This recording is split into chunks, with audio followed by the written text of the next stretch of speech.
Hello everybody, Cal Banyan, Cal Banyan's Hypnosis, etc. Where we talk about, you got it, hypnosis, etc. Mostly we talk about hypnosis, but we put the etc. in there in case we want to talk about something else.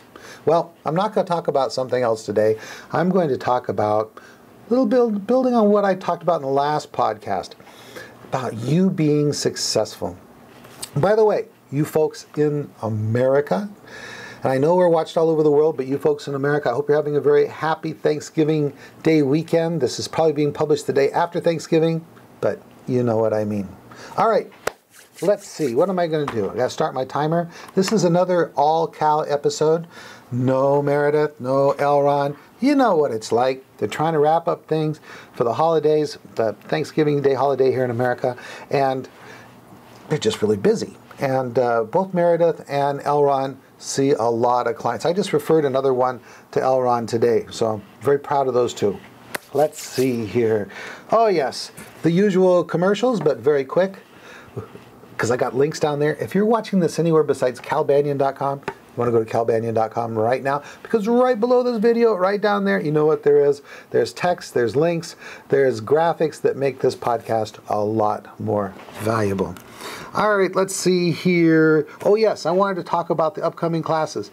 I'm looking over, I have this big calendar on my wall over there. February 6th through 17th of 2012. 2000 and a dozen. In the year of 2000 and a dozen. I guess next year will be the 2000 and a baker's dozen. But then I digress. All right. February 6, 7, 8, 9, the weekend off, and then 13, 14, 15, 16, 17, that is the NGH-approved Banyan Hypnosis and Hypnotherapy certification course, super certification course, because it has 5-path and 7-path. In February, also, we have the National Guild of Hypnotists Solid Gold Weekend, so you can come, hang around for a few more days, and then go to the Solid Gold, which is Friday night, and then Saturday and Sunday, 24th, 25th, 26th. We're going to have a weat time. And as I talked about before, our friend Elron and Meredith and myself are going to be speaking. So you can come meet us, hang out. You know, we'll be at the booth answering questions and just having a good time. All right, let's see. Anything else? Check my little list here. Solid Gold Weekend, Week of Power. Oh, the Week of Power. That's in May, and that's for all you folks that are already certified, and you think, I would like to become a Hypno 1%er. I want to learn that 5-path thing and that 7-path doohickey, which is really a super kind of self-hypnosis. And that certification is at our, like all of my trainings except for when I teach at the NGH convention, here at our school in Tustin, California. All right, so the Week of Power is May 20th through the 26th. Ta-da. All right. I was talking about being successful. I remember I was on a panel at the National Guild of Hypnotists Convention, and they were interviewing some of the leaders, and they said, here's like Ron Esslinger, great guy, and they say he's the master of pain management. And they went on and he said a couple of things, and then they went to someone else and said, oh, well, this person, she's the expert on hypnobirthing. And they said, and here's someone else. And then they got to me and they introduced me and they said, Cal Banyan, he's building an empire. And you know what? You guys can do what I do. There's nothing that I do that you can't do. You can, you know, you can go full-time in hypnotherapy if you want to, or you can add to a practice that you already have, be it chiropractic or be it psychology or counseling, and be even more successful in what you're already doing. And so last episode I talked about gold in, gold out. And we're talking about 2 reasons why you are successful or not. And one of the problems, one of the great challenges, the billion-dollar marketing machine out there that's taking control of your mind and is getting you to watch TV instead of improving your business. It's getting you to wear certain kind of clothing that costs like $200 for a pair of jeans instead of paying, I don't know, $50 for a pair of jeans and putting that other $150 into training materials or whatever you need to do to get up. So you want to take charge of what's going into your brain. Because when you take charge of what goes in, then you are taking charge of what goes out. Gold in, gold out. Garbage in, garbage out. That's not good. All right, so now I want to talk about how do you take care of the situation where you don't seem to have confidence. You say, you know what, I think my training was pretty good. There's a couple guys went through my training, and I mean the same training that I went through wherever it was, Cucamonga or whatever, and there's some successful people, so I got enough. Then you got to look at yourself. And I got down here, you might need to get some hypnosis sessions yourself. Now, you know what? You can just consider it to be part of your training. A lot of people that go through my certification course, afterwards, they went and got sessions with one of our graduates because they wanted to become true believers. They wanted to see the change happen in themselves so that they have confidence in using those tools and techniques to go out and help other people.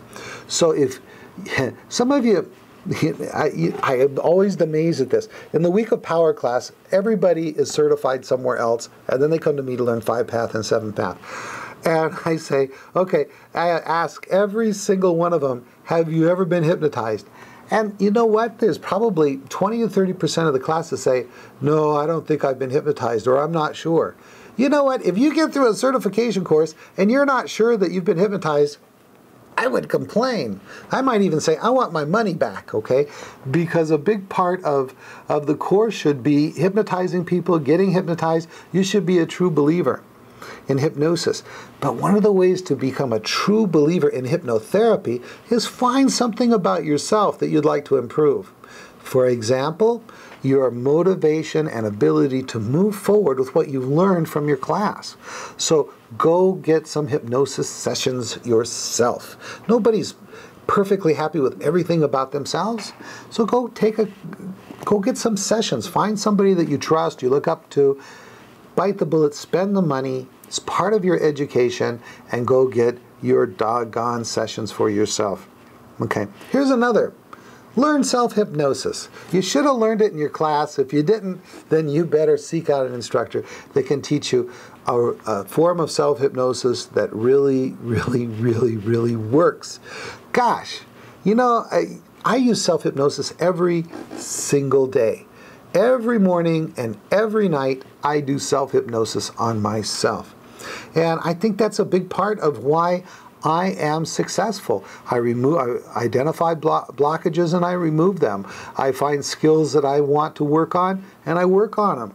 I use the gold in, gold out, you see? And it's not just books and periodicals and videos and stuff like that, but good hypnotic suggestion on myself. You got to do it. Just close your eyes and use good self-hypnosis. Just get that information in there, and then you can be successful. All right, and you know what? Here, this is what I'm going to do. I just set this up a little while ago. It's kind of an experiment. I don't know how long I'm going to be doing it, but if you go to 7thpathselfhypnosis.com, okay, 7TH, PATH, 7th Path, selfhypnosis.com. There's a link right there, okay? And you can learn about 7-path self-hypnosis, and we even give you a free lesson where you actually go into hypnosis and you learn the first hypnotic suggestion that 7-pathers use on themselves, which is also called a recognition. Go there, start working on yourself, and then if you want to continue in 7-path, there's information on how to do that. So, now, here's another thing. If you've gotten so far as seeing clients, what you want to do is get supervision, okay? Supervision. Why do they call it supervision? You ever thought about it? Because when someone looks at vision, uses their vision to see what you're doing, it's supervision. You see, when you look at your stuff, you only look at it with your eyes. But when you get someone who is a trained, skilled, experienced hypnosis professional to look at your videos, yes, video record your sessions, okay? Then what happens is they're able to see stuff that you're doing wrong that you don't realize that you're doing wrong. And even better than that, they can tell you when you're doing stuff right. And when someone you trust, looks at a video of yours and says, you know, you did that thing really well. The next time you do it with tons of confidence. Okay. So, get some hypnosis sessions yourself. Learn self-hypnosis. It really, really works if you get a good system. Get some supervision and take an advanced course. Week of power. Okay, enough of that. Let's say, I'm going to move on now. You have sufficient training or you don't. So either you have confidence in yourself or you don't. If you have confidence in yourself, then work with that gold in, gold out, so that you can keep the information coming in so you can stay focused, continue to grow. If you don't have confidence in yourself, get hypnosis sessions. Learn self-hypnosis. Get some supervision. Take an advanced course. Now, let's say you either have sufficient training or you don't. Okay? You have sufficient training if others in your class have applied what was taught in class and now have a successful practice. Okay. You know what students do in our class all the time? About halfway through, they're all becoming friends and they're all becoming colleagues and they want to stay in touch. So they pass a piece of paper around and they get each other's names and contact information so they can stay in touch with each other afterwards. And so what you should do is when you take a class, follow up. Find out if people are being successful with what they learn. Because I mean, even if just 10 or 20%, even if one person from your class took what was taught in class, and only what was taught in class, they didn't have to do any other study. If they took what was taught in class and then later is successful, then what does that mean? That means that what was taught was sufficient. Okay? Now, of course, we'd like to see a lot higher than one person. We'd like to see everybody being successful. But if you want to ask yourself, was my training sufficient? If somebody took that training and then went out there and was successful, they started seeing clients, they started building a practice, okay? Then you should be able to do it too. So that's the question. Have you sufficient training or not? How do you decide? You look at the other people that went through your training course. Are they being successful? Because if they are, then the training was sufficient. Okay. Now, let's say you did not have sufficient training. And so you ask this, you think this. You did not have sufficient training if no one in your class has been successful using just what was learned in the class. Now, if that's the situation, and you know that's going to happen from time to time, because not everybody is teaching a great class, and not everybody is the greatest instructor. And so keep in touch with the people that you graduated with. If you're about to take a course, then get pass that sheet around, or start a group online where you can keep in touch. And because if your training wasn't sufficient, then what does that mean? Well, you might tell them first, I would like my money back. Nobody has been successful with what you taught. Now, I don't know if they'll give you your money back or not, but if you didn't get what was promised, you probably have a case. Now, if you get your money back, you want to reinvest that money somewhere else.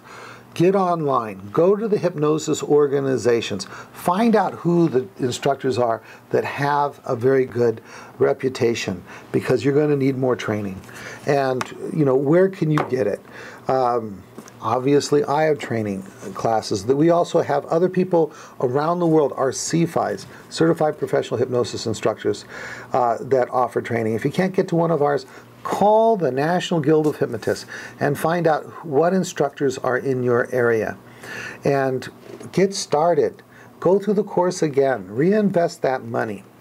Or take an advanced course.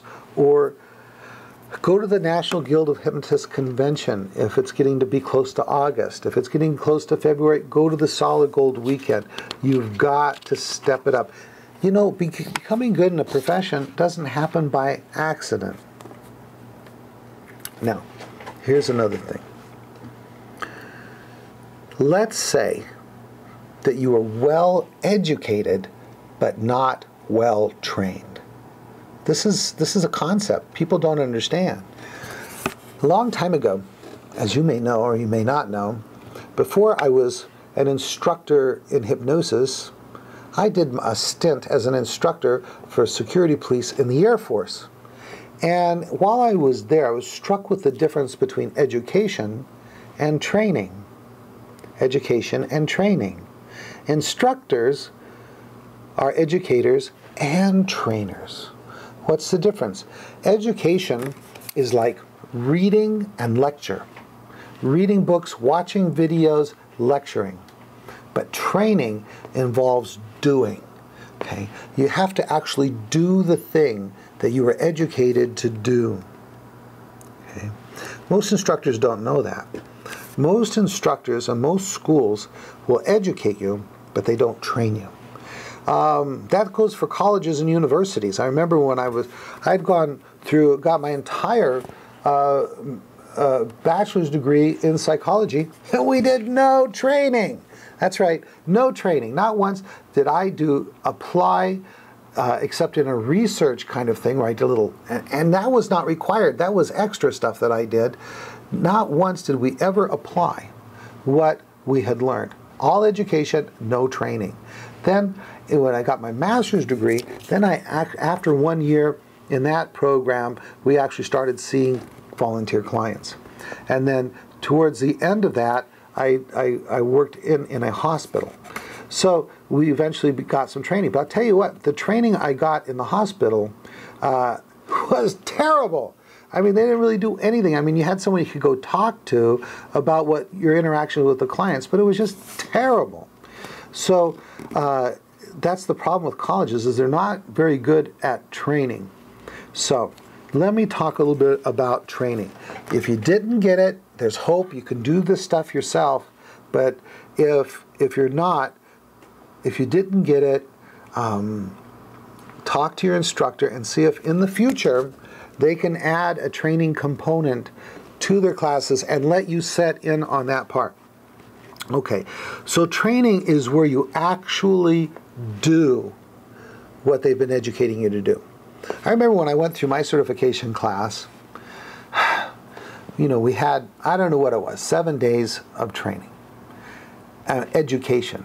And then we were reserved 1 hour, one stinking hour, to practice something. What do? We read an induction back and forth between two people. So you take that 1 hour, you divide it in half, so that where I actually did something, it was a half hour.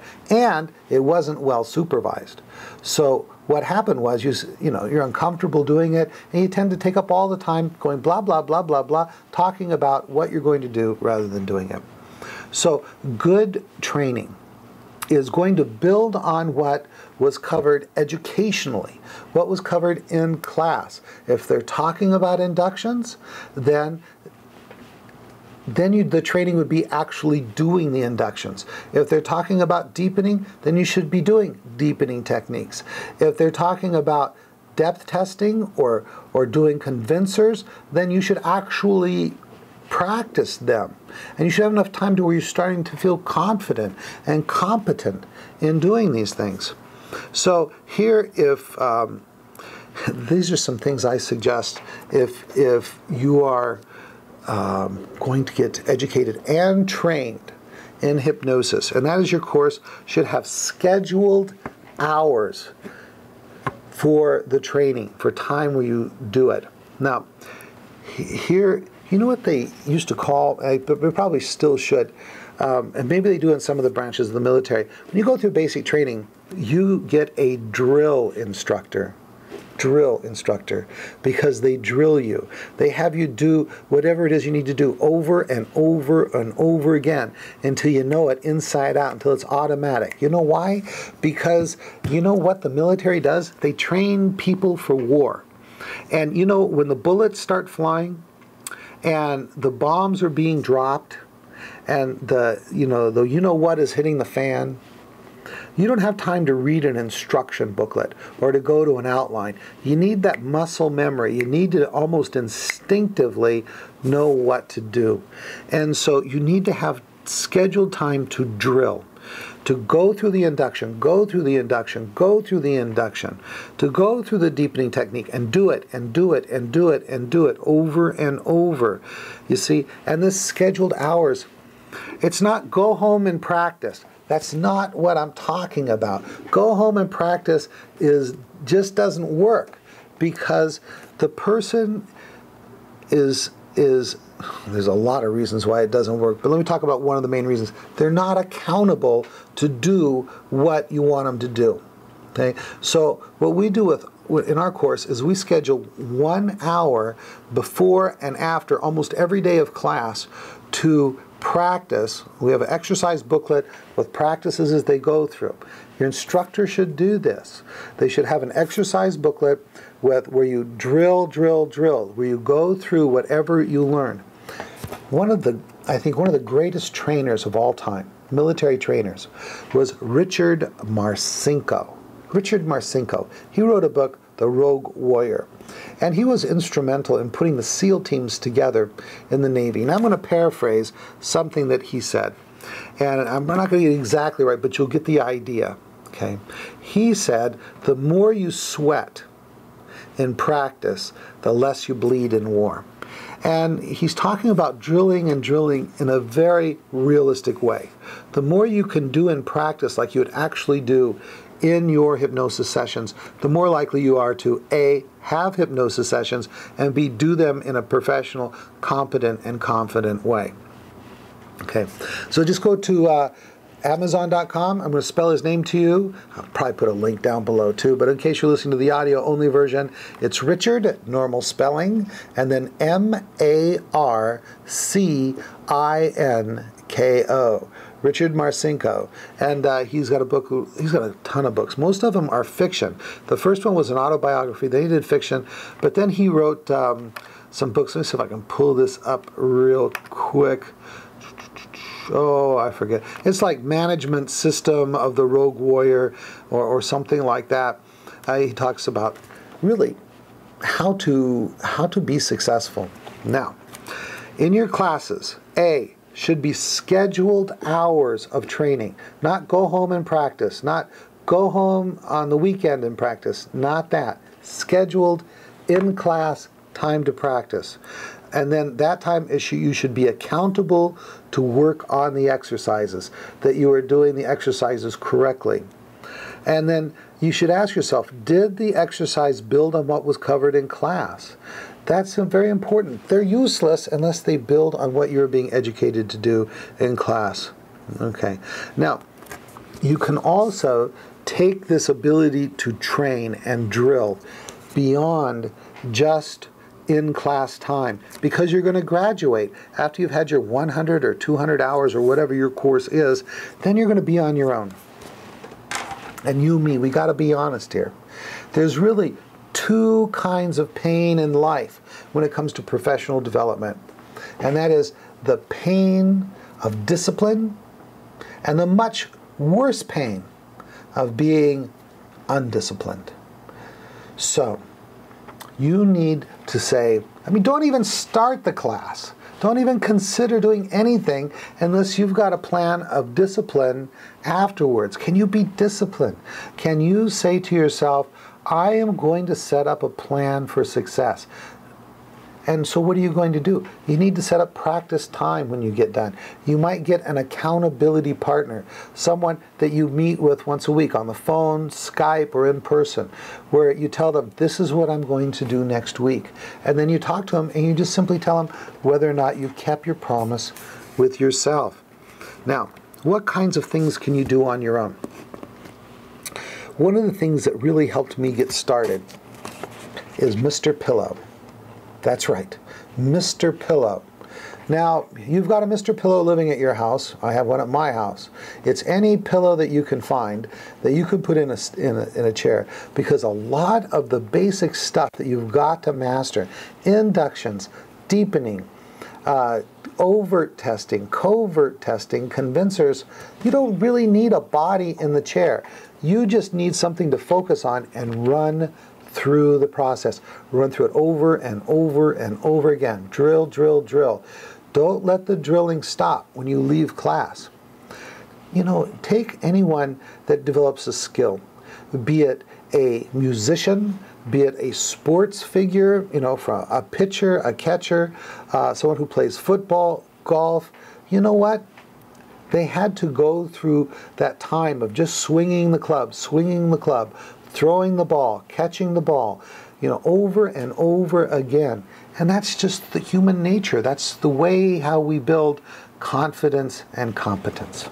All right, so get your Mr. Pillow, put him in the chair, and practice going through your stuff. And then when you've got that done, you can start practicing on friends. Now, if you've listened to my podcast, you shouldn't do therapeutic, deep, uncovering stuff like age regression to cause and stuff like that with friends. But if you don't get these basics and these fundamentals down solid, then you'll never get to all that really cool stuff, parts work and age regression work and stuff like that. So get your Mr. Pillow, go through it. Mr. Pillow has tons of patience. He's always there for you. He never says no. I guarantee it. And then work on friends. And then if you can, I told you, join a National Guild of Hypnotists chapter or some kind of meetup group. And what do you do at your meetups? Well, you can talk about stuff, but you can also practice. Have speakers come and talk about different things that you do in hypnosis. And if there's something that you can practice on, practice it. Okay, that's it. Boy, I didn't think I would have 25 minutes worth of stuff to talk about on that, but actually, you know, I'm a guy that can talk for 10 days straight in a certification course, so I'm never without words. Well, I hope you got something out of that. You know, whether you're successful or not, it's mostly up to you. And you need to think about this gold in, gold out. Take control of your mind. A billion-dollar marketing machine is trying to get you to spend your money and your time on stuff that makes them better off. It's time for you to consider focusing on what makes you better off, because when you focus on that, it's not selfish, it's something you have to do. If you are not better off, then your family's not better off. If you're not better off, then you can't make clients better off. So with all my heart and all my soul, I want to wish you good luck through the holidays. I want you to not wait until next year to get started. Start now.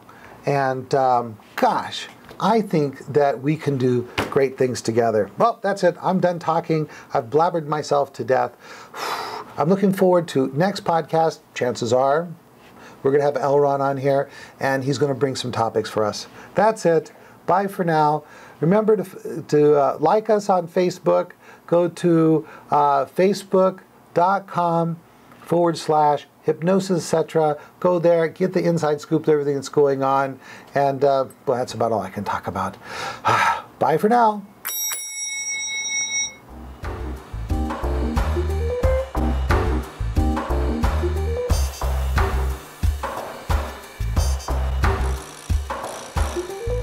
This recording is the property of Cal Banyan and Cal Banyan's Banyan Publishing Incorporated. All rights reserved for private use only. May not be duplicated without written permission.